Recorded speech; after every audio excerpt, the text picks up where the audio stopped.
Il existe un accord tacite et universel. Quand une personne meurt, on se réunit pour lui offrir ce qu'on souhaiterait pour nous-mêmes. Une cérémonie d'adieu digne et respectueuse.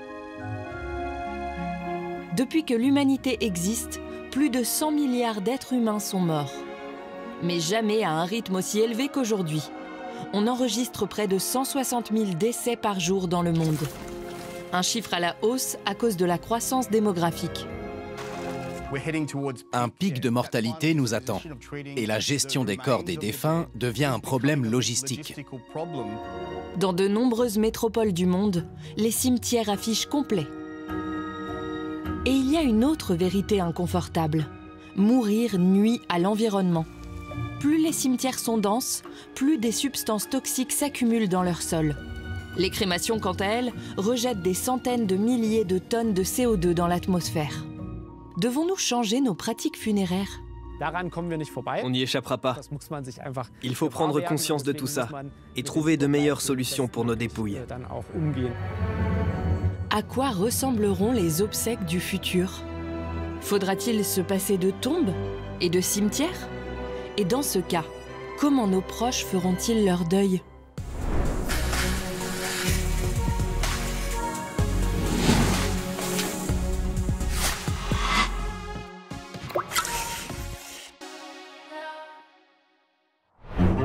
À de nombreux endroits dans le monde, il n'y a ni boulangerie, ni coiffeur, ni supermarché.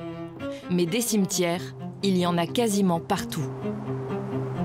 Rien qu'en Allemagne, 35 000 hectares sont consacrés au repos éternel des défunts. Des cimetières où plus de 32 millions de tombes sont entretenues pendant des dizaines d'années. En France, c'est plus de 20 000 hectares, soit le double de la superficie de Paris. On a coutume d'inhumer dignement les morts, de leur réserver un endroit où on puisse se rendre pour se souvenir d'eux. Ce lieu de mémoire publique, c'est le cimetière. Les vivants semblent avoir besoin d'un endroit où inhumer leurs morts, et ce depuis des millénaires. Souvent, c'est même tout ce qui nous reste des civilisations disparues, quelques tombes. Les plus anciennes se trouvent en Afrique du Sud et on estime qu'elles ont 240 000 ans.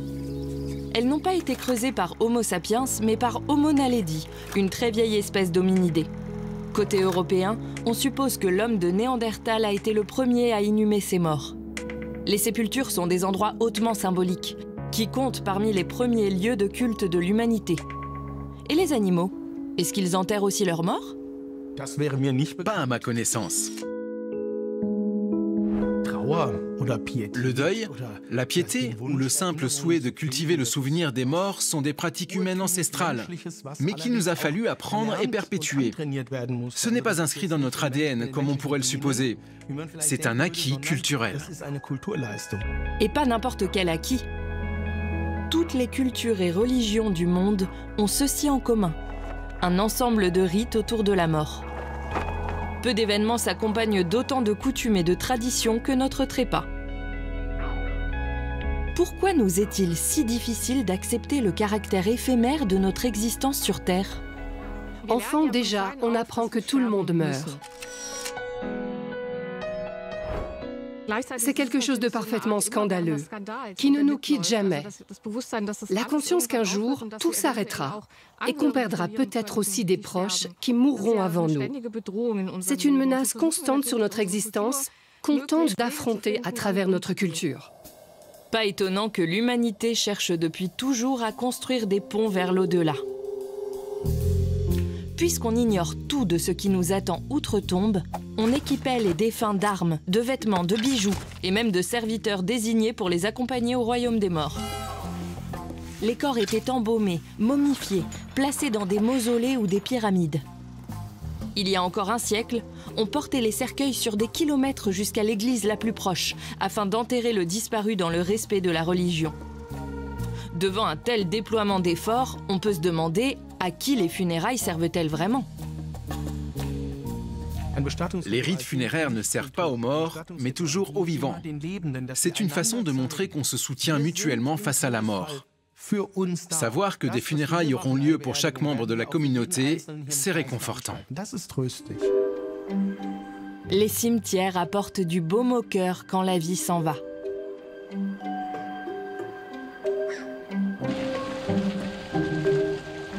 Mais il y a une autre raison, plus terre à terre. Quand une personne meurt, il vaut mieux ne pas la laisser là, sans y toucher.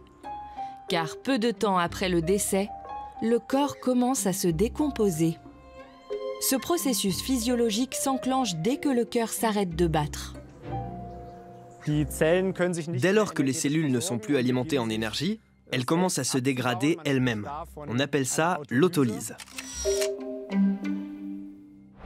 De plus, on n'est pas tout seul dans notre corps. Plusieurs kilos de bactéries vivent en nous et sur nous. À notre mort, elles prennent les commandes. Si notre organisme ne les contrôle plus, elles vont se multiplier. Et cette multiplication s'accompagne de dégagement de gaz. C'est la putréfaction. En termes scientifiques, il s'agit du processus de dégradation anaérobique, c'est-à-dire en l'absence d'oxygène. En l'espace d'1 ou 2 jours, selon la température extérieure, cela produit d'énormes quantités de dioxyde de carbone, d'ammoniac et de sulfure d'hydrogène. Des gaz nauséabonds qui font gonfler le corps. C'est presque comme un ballon. Le cadavre peut même se tourner tout seul, parce que les gaz se déplacent à l'intérieur. Ça fait des bruits comme des râles, qui faisaient croire autrefois que la personne était encore en vie. En réalité, ce sont les gaz qui s'échappent par les orifices corporels. Il peut même arriver que le cadavre finisse par exploser. C'est ce qui est arrivé à la dépouille du roi normand Guillaume le Conquérant, lors de ses funérailles en grande pompe en 1087. Voilà une bonne raison d'enterrer un corps sans tarder. L'humain l'a bien compris et le fait depuis des milliers d'années. Mais va-t-on continuer ? La population mondiale augmente et le nombre de morts augmente aussi. Un pic de mortalité nous attend. C'est le moment où le nombre de décès sera plus élevé que jamais auparavant dans l'histoire humaine, toutes périodes confondues. À ce titre, la gestion des corps des défunts devient un problème logistique.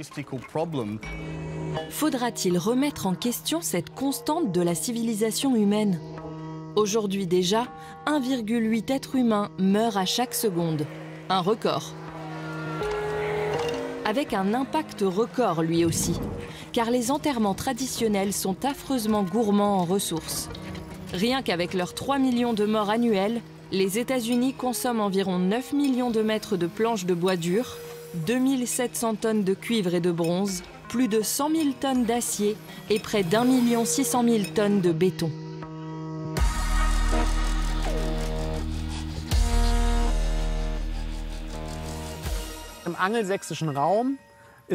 Dans les pays anglo-saxons, le corps reste souvent exposé un long moment dans le cercueil ouvert pour permettre aux proches de le voir.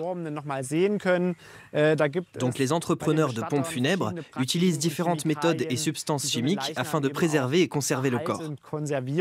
Il s'agit généralement de formol. Les fluides corporels sont pompés hors du corps et remplacés par du formol. Mais ces produits sont toxiques et sont inhumés avec la dépouille. Aux États-Unis, 16 millions de litres de produits d'embaumement finissent 6 pieds sous terre. Parmi eux, des substances cancérogènes comme le formol ou l'ammoniac qui s'infiltrent jusqu'aux nappes phréatiques. L'Irlande du Nord a été confrontée à ce sordide problème en 2015. Lorsque de fortes précipitations ont inondé des cimetières de Belfast.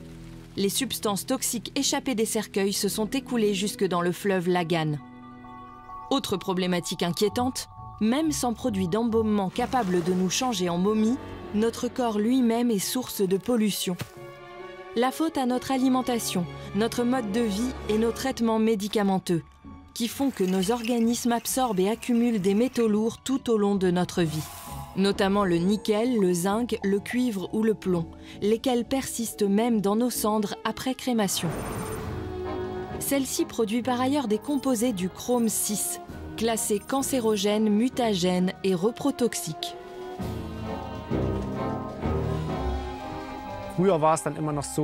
Autrefois, il arrivait qu'on soit enterré dans des cercueils de plomb ou de zinc, des métaux qui s'oxydent. Mais à l'époque, on ne s'en inquiétait pas du tout. Comme souvent, c'est la dose qui fait le poison. Peu de corps inhumés sur une surface assez vaste ne poseront pas de soucis. À l'inverse, plus le cimetière sera dense, plus la contamination sera élevée. Plus une ville est grande et densifiée, moins elle a de place pour des cimetières. C'est d'autant plus difficile que les habitants de cette zone métropolitaine voudront aussi être enterrés sur place. Il faut donc être créatif. 57% de la population mondiale vit déjà en zone urbaine. Mais alors que les villes ne cessent de grandir, beaucoup n'ont tout simplement pas assez de place pour leurs morts. La ville de New York, par exemple, n'a créé aucun nouveau cimetière pendant des dizaines d'années. Et dans les cimetières déjà existants, il n'y a plus de place pour de nouveaux arrivants. Une étude du Sunday Times, publiée en 2021, indique qu'un quart des cimetières de Grande-Bretagne pourraient bientôt dépasser leur capacité maximale. À Paris, c'est déjà le cas. Les 14 cimetières de la ville sont pleins à craquer. Sur 5000 demandeurs chaque année, seuls 200 reçoivent une place. Les autres sont inhumés dans des cimetières de banlieue. Les cimetières ne sont plus qu'un paysage minéral, avec des tombes serrées les unes contre les autres. Le résultat, c'est qu'il n'y a plus assez de place pour la formation d'humus, de terre. Même la décomposition ne se fait plus, parce qu'il n'y a plus assez de bactéries dans le sol. Ça pose un vrai problème. Les sols des cimetières ne parviennent plus à absorber les substances produites par la décomposition des corps. Les conséquences sont aberrantes.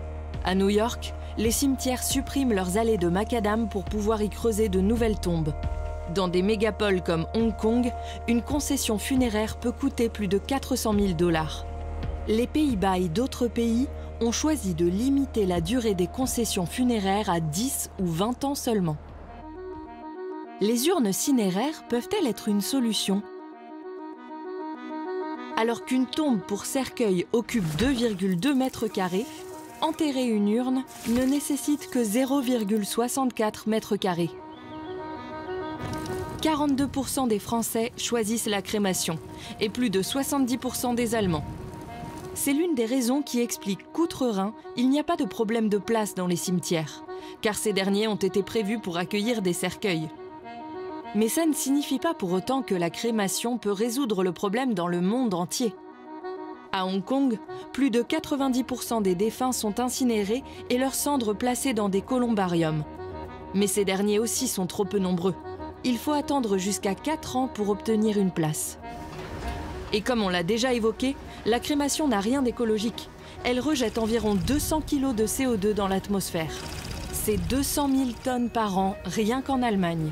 Soit l'équivalent des émissions générées par la charge de 13 milliards de téléphones portables. Une crémation brûle aussi tout ce qu'on portait en nous, qu'il s'agisse de plombage dentaire ou d'un pacemaker. Là encore, ce n'est pas véritablement une méthode écologique à long terme. En clair, nos rites funéraires les plus courants gaspillent de la place, des ressources précieuses, rejettent des polluants dans le sol et du dioxyde de carbone dans l'air. Comment sortir de cette impasse ? Faut-il changer radicalement nos pratiques ? On n'y échappera pas. Nous devons réfléchir aux moyens de ne plus utiliser de produits chimiques, ni de consommer une telle quantité d'énergie pour chaque inhumation. Il faudrait faire en sorte que la planète ne pâtisse pas de notre mort. Mais comment ? On ne peut tout de même pas expédier nos corps sur la Lune. À moins que... C'est bien là que repose l'astronome américain Eugene Shoemaker, la seule personne dont les restes ont été dispersés sur la Lune. En 1999, une petite partie de ses cendres a été emportée là-haut, dans une capsule, par la sonde spatiale Lunar Prospector. Un enlunement avec un coût astronomique, 10 000 € pour un seul gramme de cendres. Si on voulait inhumer une personne entière dans l'espace, on arriverait vite à un total de 30 millions d'euros. Et c'est sans compter le dioxyde de carbone émis par le lancement d'une fusée. S'il est exclu de se volatiliser dans l'espace, peut-on imaginer se transformer en autre chose ? L'une des méthodes alternatives est l'aquamation, c'est-à-dire l'hydrolyse alcaline, déjà utilisée pour certains déchets hospitaliers. Le corps est réduit en ses éléments chimiques et ses protéines. Il n'en reste qu'un liquide verdâtre, sans plus aucune trace d'ADN, qu'on pourrait tout bonnement verser dans les égouts, aussi trivial que ça puisse paraître.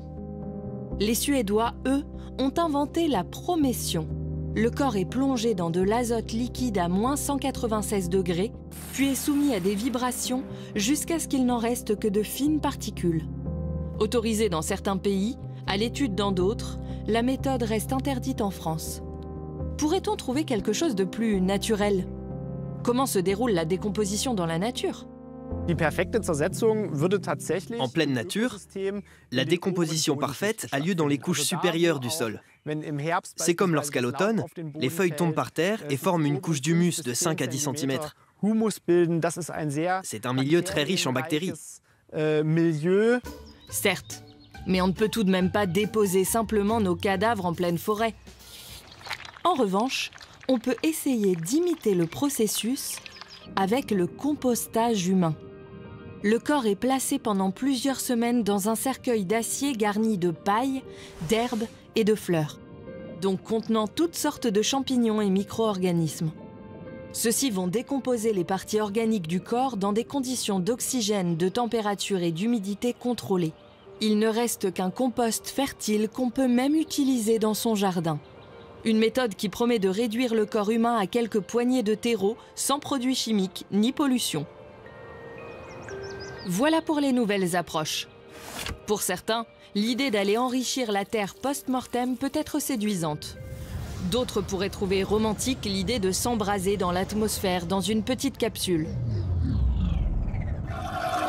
Mais finir simplement dans le siphon de l'évier, n'est-ce pas aller un cran trop loin ? C'est une question d'acceptabilité sociale. Le compostage humain comme l'aquamation ne sont pas très vendeurs. Même si ces méthodes sont scientifiquement prouvées, elles peuvent susciter un certain rejet, une réaction négative. Les gens se disent que ça n'a pas l'air très plaisant. Mais il faut noter que par le passé, c'était pareil avec la crémation. Incinérer un corps nous semble normal et courant aujourd'hui, mais à une époque, c'était nouveau et bizarre. Effectivement, l'Europe est longtemps restée farouchement opposée à la crémation. Ce n'est qu'en 1965 que l'Église catholique l'a reconnue comme rite funéraire, lequel s'est ensuite imposé au fil des années. Sommes-nous à l'orée d'un changement similaire? Serons-nous à l'avenir compostés, congelés ou liquéfiés? La question qui se pose alors, c'est que faire de ces restes? S'il n'y a plus de cimetière, où irons-nous? On peut disperser du terreau n'importe où, sans plaque, sans inscription ni pierre tombale, pour marquer l'endroit. Notre culture funéraire est celle de rites collectifs, avec un endroit dédié où l'on peut se rendre pour pleurer nos morts.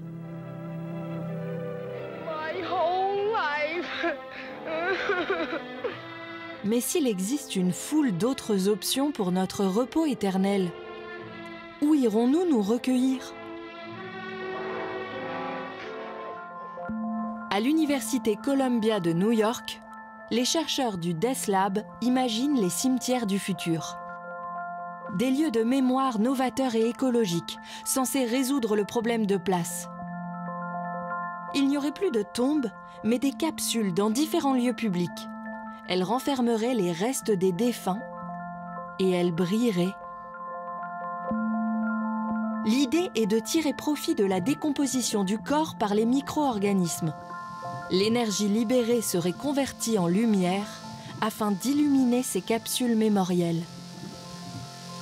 Parmi les projets proposés, créer un ensemble de passerelles sous le pont de Manhattan. Chaque défunt aurait sa capsule, dont la lumière s'éteindrait à la fin du processus de décomposition, donc au bout d'1 an environ. Ensuite, la capsule pourrait être réutilisée pour quelqu'un d'autre. Est-ce ça le cimetière de l'avenir? Il faut qu'on en vienne à réfléchir sérieusement à la question.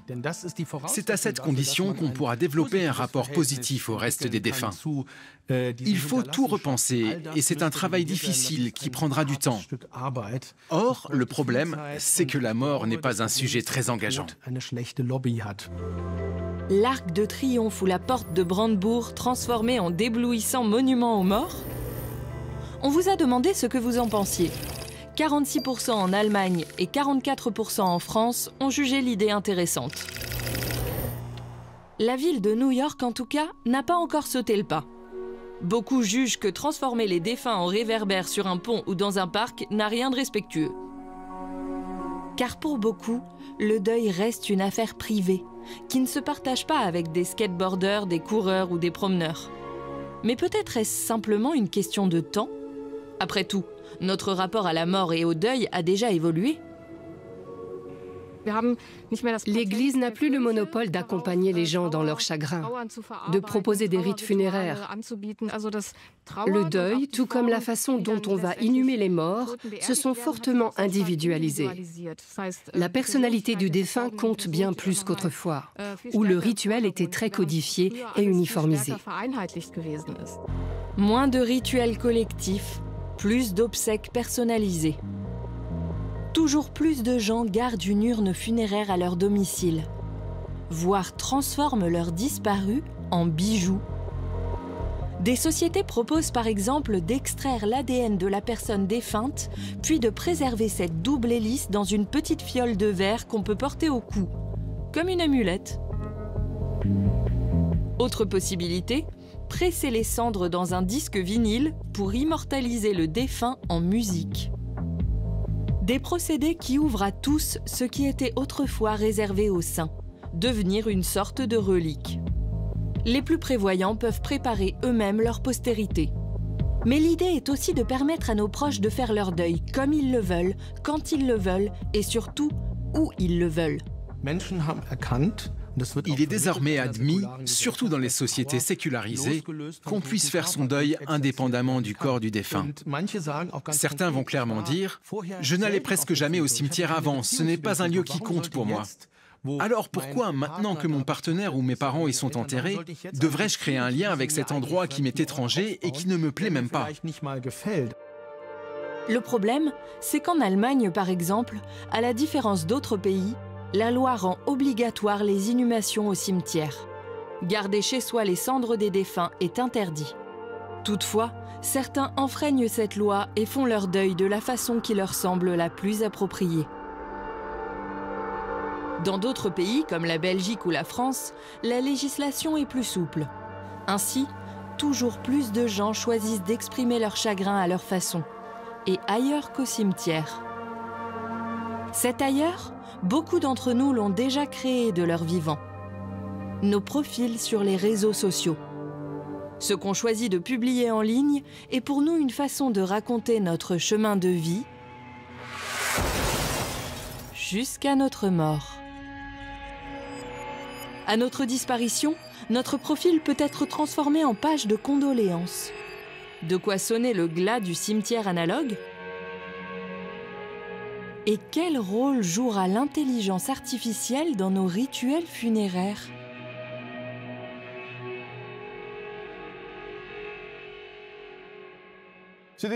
Il y a plein d'hommages aux disparus sur les réseaux sociaux ou via des jeux en ligne comme World of Warcraft. Un grand nombre de funérailles et de commémorations ont lieu dans ces espaces virtuels. Et on commence à voir apparaître de nouvelles applications qui utilisent l'intelligence artificielle pour, en quelque sorte, ressusciter les morts. Une immortalité imaginée de façon troublante dans un épisode de la série britannique Black Mirror. Une entreprise propose aux personnes en fin de vie de télécharger leur esprit dans un monde virtuel où elles pourront vivre éternellement jeunes après leur mort biologique. À quel point cette immortalité virtuelle est-elle déjà une réalité? On peut d'ores et déjà recourir au service de l'industrie de la Digital Afterlife. À partir de matériel vidéo et d'une série de questions, ces sociétés créent votre avatar, qui peut être étonnamment ressemblant et qui est capable de répondre avec votre propre voix aux questions de vos proches. Une perspective ahurissante. Continuer de vivre après notre mort en tant que clone numérique et même participer à la vie sociale de nos descendants. N'est-ce pas dire adieu aux adieux? S'affranchir du deuil tel qu'on le connaît aujourd'hui? On sait désormais que le deuil n'est pas un processus immuable, mais qu'il est propre à chacun d'entre nous. Même l'idée des différentes étapes du deuil est aujourd'hui vue comme dépassée. C'est un cheminement personnel qui dépend de nombreux facteurs. On ne pleure pas de la même façon un enfant que des grands-parents malades depuis longtemps. Mais la raison reste la même. Un être cher nous a quittés. Alors quel sera l'impact sur nous si les morts ne nous quittent plus? Que leurs clones restent parmi nous et qu'on peut leur parler presque comme avant? Pour faire son deuil, il est essentiel de reconnaître que la personne est décédée et qu'elle ne reviendra pas. C'est donc problématique si je peux, pour parler en termes imagés, sortir le défunt de ma poche et continuer à lui parler via mon téléphone portable. On peut supposer qu'il sera d'autant plus difficile d'admettre que cette personne est morte. Le processus de deuil risque d'être perturbé et ça pourrait porter préjudice à celui qui utilise ces services. Les avatars peuvent-ils aider à surmonter la perte d'un être aimé? Comme semble le montrer l'exemple d'une mère coréenne qui a pu revoir sa fille emportée par une maladie incurable à l'âge de 7 ans? Ces innovations peuvent-elles vraiment adoucir notre peine? Quel réconfort peut nous apporter un chatbot qui nous souhaite chaque année un joyeux anniversaire avec la voix de la personne disparue? Et que se passera-t-il quand l'avatar finira par perdre de son intérêt et que les pages mémorielles seront orphelines? Allons-nous créer un Internet peuplé de zombies numériques? Il y a quelques années, des informaticiens ont calculé la date à laquelle Facebook compterait plus d'utilisateurs morts que d'utilisateurs vivants. L'échéance serait vers 2065. On peut donc redouter un avenir où Internet hébergerait une foule d'avatars et d'entités interactives fonctionnant grâce à l'IA générative. Ironiquement, si on réfléchit au coût écologique, stocker toutes ces données et les mettre en ligne sera bien plus énergivore que l'industrie traditionnelle consommant des énergies fossiles. Si l'outre-tombe numérique finit par devenir plus polluant que les méthodes d'inhumation traditionnelles, alors l'humanité n'aura rien gagné. Sans compter que les avatars présentent d'autres risques, comme le piratage ou le vol d'identité. Il faudrait donc des réglementations. Ce qui est sûr, c'est que l'heure est aux funérailles plus libres, plus vertes. Toujours plus de gens veulent une cérémonie funéraire qui leur ressemble. Décider où et comment ils seront inhumés, avec quelle empreinte écologique, et s'il convient d'honorer leur mémoire dans le monde réel ou virtuel. L'obligation de recourir à l'enterrement ou à la crémation interdit encore de nombreuses méthodes alternatives. Et en parallèle, l'industrie de la Digital Afterlife offre des possibilités presque infinies. Le bon vieux cimetière a-t-il encore un avenir ? La meilleure solution serait que le secteur se libéralise fortement. Selon moi, ce n'est d'ailleurs qu'une question de temps. Alors, toute la culture de la sépulture se détendra aussi. Le cimetière doit devenir un simple prestataire parmi d'autres et faire valoir ses avantages librement. Il peut argumenter que c'est un lieu public, démocratique et égalitaire, un espace vert qui est souvent le poumon d'une ville. Il doit offrir plus de liberté dans son aménagement. Ce sont de vrais points forts sur lesquels le cimetière peut compter, à condition de sortir des entraves juridiques. Notre société change constamment. Et cette évolution ne devrait pas se limiter à notre façon de vivre, mais s'appliquer aussi à notre façon de mourir et d'être inhumé. Comment se dire adieu? Au bout du compte, c'est un choix personnel. Mais qu'on décide de le faire dans un cimetière ou ailleurs, de façon analogue ou numérique, une chose ne changera pas. Notre volonté commune de traiter les défunts avec respect.